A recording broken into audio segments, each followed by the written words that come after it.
llamó a juicio a 2 altos directivos del Banco Territorial que había cerrado el pasado mes de marzo. Los acusa de peculado bancario, pero será nuestro compañero Jorge Rodríguez quien nos amplíe este tema. Buen día, Jorge. Cuéntenos, por favor. ¿Cómo está, María Josefa? Qué gusto, amigas, amigos televidentes. Buen día. Desde el pasado 18 de marzo, exactamente, el Banco Territorial cerró sus operaciones. Una serie de transacciones que se comprobó luego irregulares, que fueron investigadas primero por la Superintendencia de Bancos y luego por la Fiscalía, los llevaron a la conclusión de que existieron varios delitos en esos manejos y por lo que el presidente del directorio y mayor accionista de la entidad financiera y su gerente general fueron señalados como culpables. Lo vemos aquí en el siguiente video. Desde el año 2010 la Superintendencia de Bancos le seguía los pasos al Territorial. Recientes informes habían advertido de problemas de liquidez, créditos vencidos y otros concedidos sin respaldo. El banco había entrado en una etapa de regularización. La entidad de control detectó un déficit de 17 millones de dólares que tenía que cubrir y el plazo estaba corriendo. A inicios de marzo de 2013, el entonces accionista principal y presidente del directorio, Pietro Zeta, capitalizó con 10 millones de dólares al banco. La investigación de la Fiscalía pudo confirmar que esos recursos provinieron de cuentas del mismo banco, de los mismos accionistas, lo que configuraría una capitalización simulada o artificial. Pero hay más. Desde enero a marzo de este año, antes de ser intervenido, desde las cuentas del banco se transfirieron al exterior cerca de 49 millones de dólares en una cuenta del Banco Transatlantic, domiciliado en Panamá, que era casi la totalidad de los depósitos del banco. El dictamen fiscal determina también que un aporte adicional de 4 millones de dólares para tratar de cubrir el déficit de la institución provino de 42 pequeños depósitos en efectivo, hechos durante todo el mes de marzo. Y los restantes 3 millones para completar los 17 se hicieron de la cuenta de la empresa Dulcodor S.A. a la cuenta del gerente de la entidad, una libreta constituida recién en septiembre de 2012 y que tenía movimientos habituales de 800 dólares al mes. En sus declaraciones, los involucrados no especificaron la licitud de esos fondos, solo mencionaron que su origen sería por exportaciones a Venezuela a través del sistema Sucre, sin determinar qué producto, cuándo se produjo la exportación, entre otros detalles. La auditoría de la Superintendencia de Bancos determinó que el 70% de los recursos de la entidad sirvieron para su capitalización, lo que podría encuadrarse en una simulación, que es una infracción tipificada en la Ley de Instituciones del Sistema Financiero.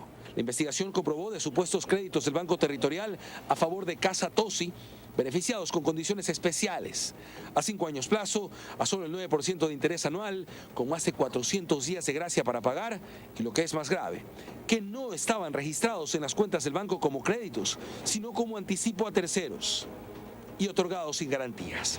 Con ese antecedente, durante la audiencia preparatoria de juicio, en su dictamen la Fiscalía llamó a juicio al presidente del directorio y accionista principal, Pietro Zeta, y al gerente general, Raúl S. Los acusó de peculado bancario. Y de lo que se sabe hasta ahora, el presidente del directorio y principal accionista del Banco Territorial está fuera del Ecuador, pero tiene difusión roja de Interpol para que pueda ser capturado en cualquier otro país. Mientras tanto, el gerente general de la entidad financiera permanece aquí en Guayaquil, asilado en una clínica privada con custodia policial. De hecho, y en paralelo, en la justicia ecuatoriana por el caso Territorial hay abierto otro proceso por un aparente lavado de activos en el que las mismas autoridades del banco están involucradas. Y el juez ya ha ordenado prisión preventiva contra ellos. El caso ahora debe continuar en uno de los tribunales penales de la provincia y por tratarse de un delito como el peculado, puede juzgarse incluso en ausencia de los involucrados. Jorge Rodríguez, 24 horas. Tiene que recordar que el Banco Territorial entró en liquidación desde el pasado 26 de marzo, menos de una semana después de haber suspendido sus operaciones, y es por eso que la Junta Bancaria no pudo vender sus activos y sus pasivos. Hasta el día de hoy, María Josefa, se está terminando ya todo este proceso de devolución de sus depósitos para miles de ahorristas. Y justamente para hablar de ese tema ya nos acompaña Pedro Solines, superintendente de bancos, a quien damos la bienvenida a los desayunos de 24 horas. Muy buenos días, Pedro, y gracias por estar con nosotros. Buenos días, María Josefa, y también a los ecuatorianos que nos honran con su atención. Pero si pudiéramos resumir los últimos avances que ha tenido este proceso en el ámbito de investigación y de la determinación de responsables, ¿cómo lo planteábamos? Como bien se mencionaba en el reportaje, existe en el ámbito penal, porque también hay acciones de carácter civil, hay a la fecha 3 acciones. Una de peculado, que hace 2 semanas la Fiscalía ya hizo la formulación de cargos y el juez aceptó esa formación de cargos, inculpó a los principales responsables, al señor Pietro Zunino y al señor Sánchez en su calidad de gerente general. Ese juicio seguirá ya su ritmo. El segundo juicio que está en ciernes es el juicio por lavado de activos. Estamos todavía en la etapa de indagación previa. Ya hay algunos implicados o posibles implicados que la Fiscalía ha determinado. Hemos coordinado, y hay que destacar este nivel de relación que tenemos con la Fiscalía General del Estado, para que se involucren otras personas que, según los documentos y los informes que nosotros tenemos, también tendrían participación en el tema del lavado de activos. Aquí hay que destacar que no solamente hay que indiciar o enjuiciar a los que se beneficiaron de ese lavado, ¿no?, sino a quienes también aportaron ese dinero, que principalmente proviene de los recursos del Sistema Único de Compensación Regional Sucre. Y el tercer juicio que se lleva adelante, de menor cuantía diríamos, pero también importante dentro de nuestras investigaciones, es un juicio por simulación, por la venta de Casa Tosi, por la ficticia venta de Casa Tosi. Esos son los tres juicios que a la fecha existen en la materia penal.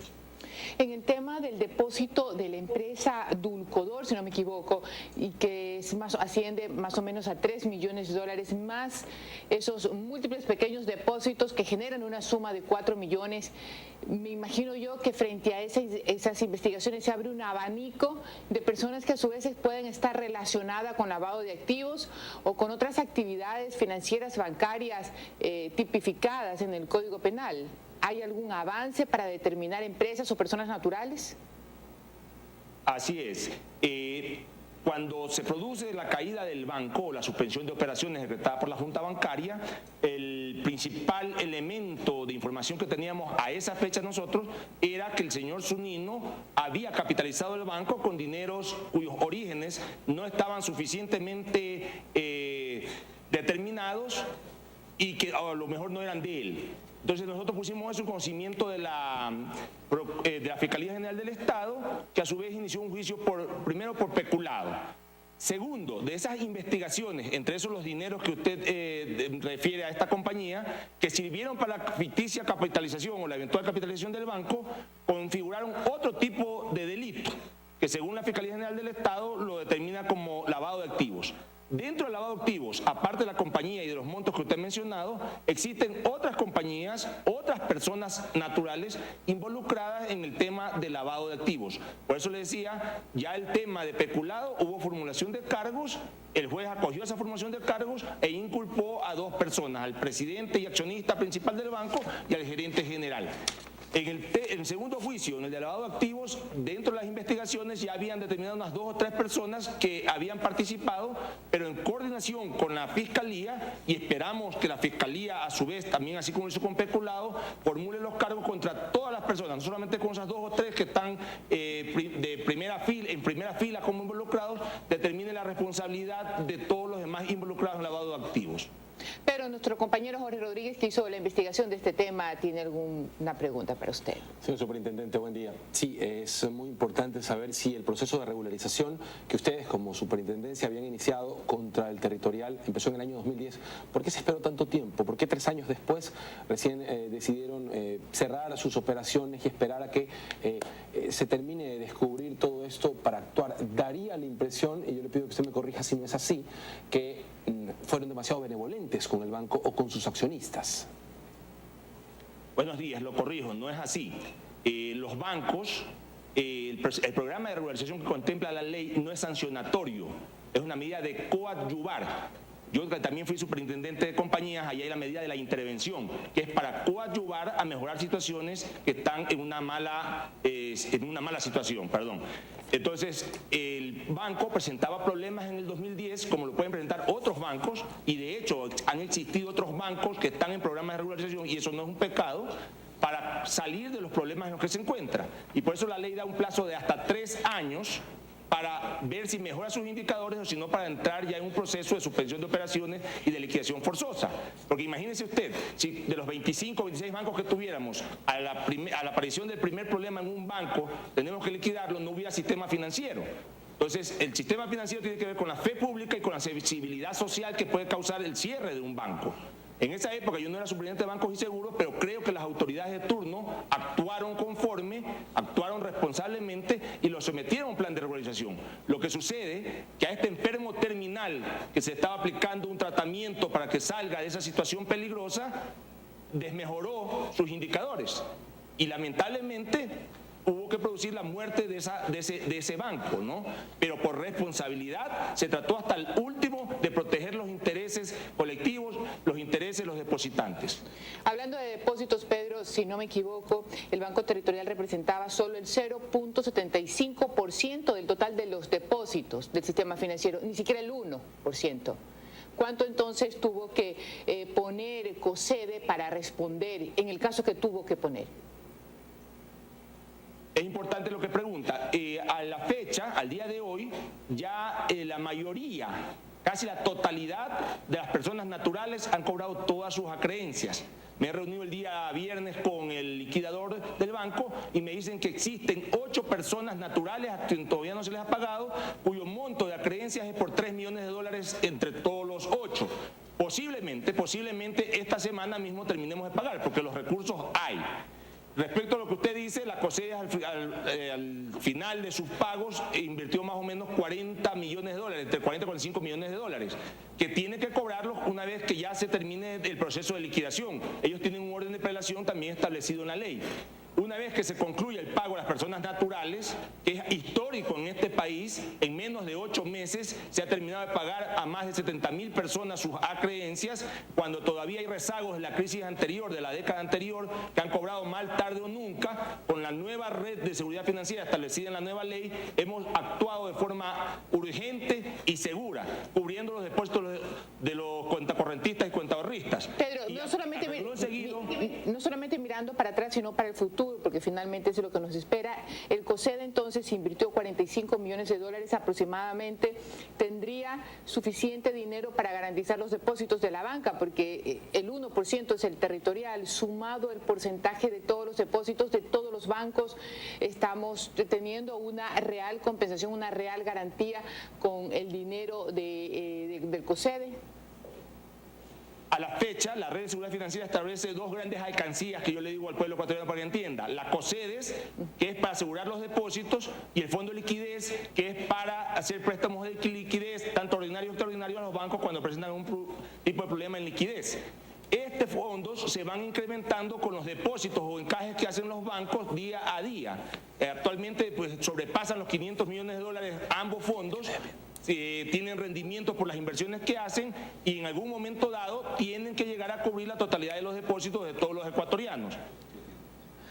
Pedro, hablando de coadyuvar, de quitarle la carga, las consecuencias que vemos que puede venirse, se me viene a la mente el manejo que puede tener la superintendencia de bancos con lo que está pasando con el famoso rastrillamiento de tarjetas de crédito por parte de ciudadanos venezolanos.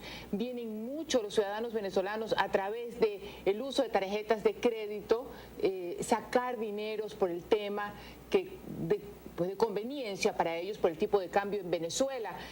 Muchísimos medios de prensa han dicho incluso que hay locales en Quito ya con una banderita de Venezuela donde saben que los turistas, entre comillas, vienen a realizar esas transacciones y pues parece que el objetivo es obtener dólares. ¿La superintendencia ha intervenido en este aspecto ya?